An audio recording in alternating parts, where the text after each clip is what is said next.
this off and put the screen up. I want to share my screen with you. Let's see, there we go. Share. Get this out of here. Move back to the GeoGebra app. Going to pick up where we left off, and that was day 4. I covered days 1 through 4 in the previous video. Now we're getting into day 5, and I'll see. I'm not sure how many days we'll get through in this one video, but let's get started over here in the algebra panel. I want you to create a new list, and it's going to be L subscript 4 underscore 4 there, okay, and equals. It's going to do open, close, curly bracket, enter.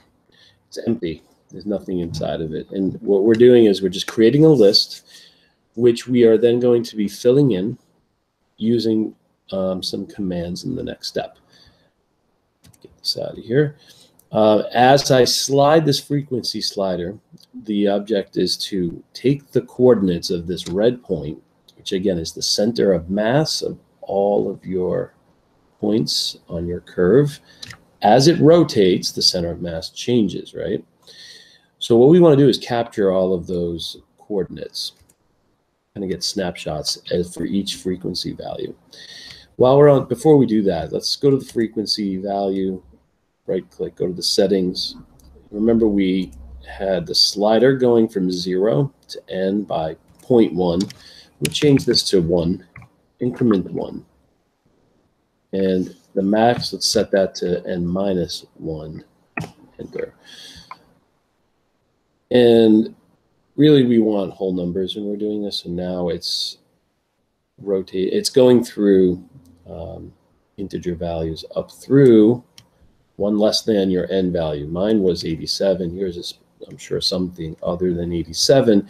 But notice it goes up, only up to 86, because we just set it to n minus 1, and it starts at 0. Okay. Now, the idea is we want to take this red point, it's called point C in my file, and we're going to go up to scripting. So I did settings. I pulled settings for point C, scripting. On update, you have different tabs here. You want to make sure you're on update. Now in here, we're going to type in a new command line, and that is set value parentheses. We're going to set the value of this list 4 that we created down here. So L underscore 4, comma, end. Now we're going to open parentheses, type in L4 again. What we're doing, appending means to tack on or add on to something. So we're adding on a new C value every time we change its position on the screen. So L4, comma. Now the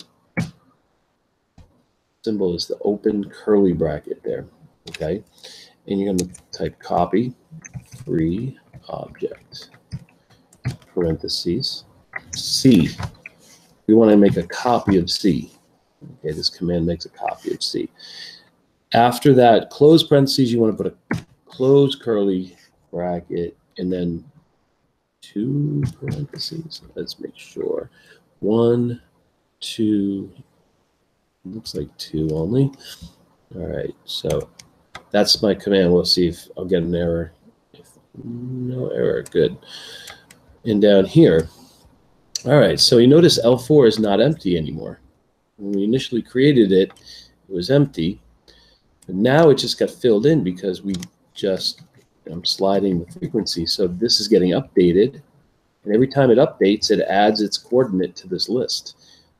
Okay, this is what we wanted to do. This is our goal here in this video. So what I want to be able to do is reset everything. So I'm going to put in a button right here where the slider was, pull down, you see button. Click in this empty space anywhere and just type, we're going to name this button reset. We want a reset button. And on the reset button, we want to type in a command as well. So let's see, let me look that up.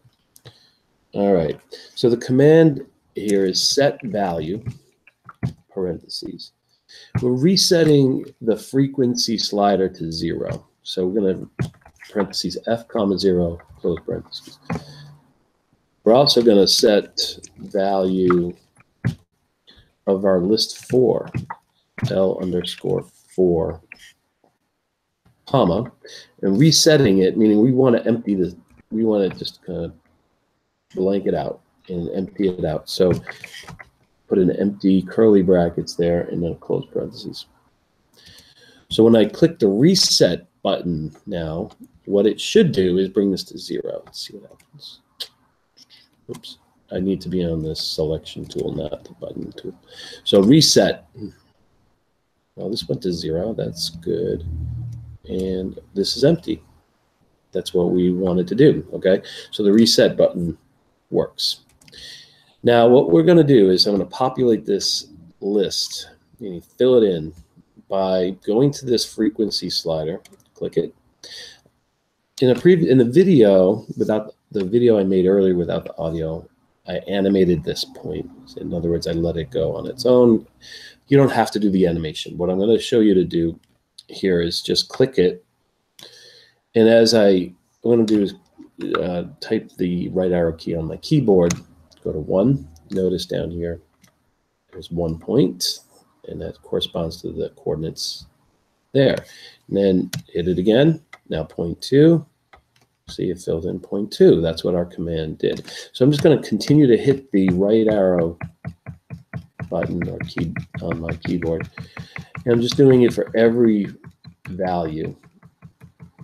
87. It doesn't take that long to get to 87. Well, it ends at 86, but it's 87 points in the list because we started at 0. Okay. Now don't touch the frequency slider now. We want to keep that list solid the way it is. So I'm going to leave that alone. The next command is down here in the input, and we're going to type in L5.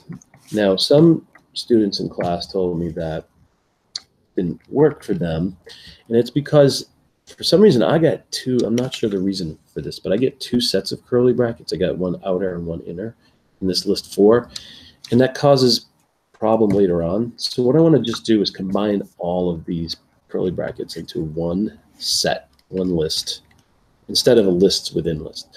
So basically the idea is, L5 equals join parentheses L4. Okay, enter.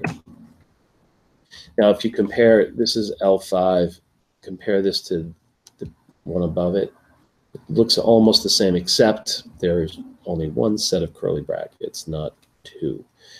And it seems like a minor thing, but it does cause a problem later on. If you didn't have this issue, you can just call this L5. Or you can even rename it. You know, you go in here and you can write rename and type it L5. Okay. And let's see. Things have frozen up a little bit here. Let's give it a minute. So that's one thing I've noticed about GeoGebra is, and I don't know if any of you are having the same problem, but once in a while you try to do something and things freeze up, which is very frustrating sometimes. Let's give it a minute. And what we're going to do is save our work. It's a good lesson in saving as you go, right? So everything is, it's not crashing. It's just, for some reason, it's delayed. What I'll do is I'm going to stop the video here, and I'll start a new one after this gets resolved. Okay, so let's go back to Google Hangout. I'm going to stop sharing screen.